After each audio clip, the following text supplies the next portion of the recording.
Power Over Lonely, written and narrated by Sister Charity Lombardo. Today I want to talk about loneliness, mostly because, well, it's not a very talked about topic, and sometimes tackling untalked about topics gives us power over them. So here we go. Loneliness. If you've ever felt it, it's not something you want to admit, is it? We like to tell people we don't feel it, that we're fine, doing good, can't complain. We pretend it doesn't exist, distract ourselves from it. Or we believe we could never feel lonely because we're surrounded by so many people who love and support us.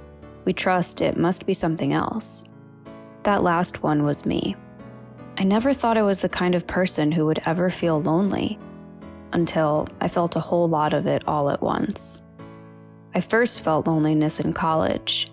To my surprise, college wasn't the best years of my life, like some say. The first couple were fun, but soon I began to experience a pretty major identity crisis, and I felt like the only person on the planet who didn't know who I was, what I wanted, or where I was going. A recipe for disaster. I transferred schools 3 times, switched majors with each one, and slowly felt more and more isolated. It was a modern-day version of Moses wandering in the wilderness. Okay, I didn't spend 40 years in a desert alone, but you get the point. Some told me to shake it off. Some labeled it a funk. No one really understood, except for one.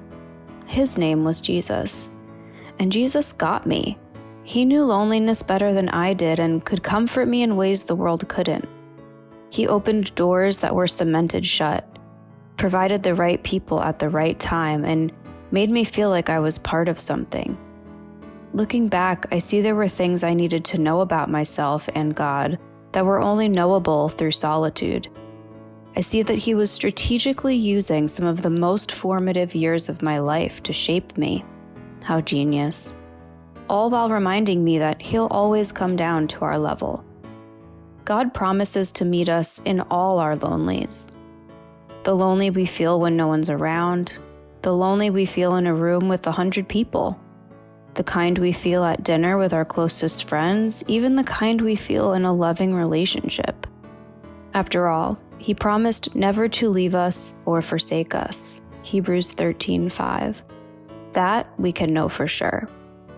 So if loneliness is all-consuming, remember it's often in our own wilderness where God reveals Himself. If you don't believe me, ask David, Psalm 25:16, or Paul, 2 Timothy 4:16.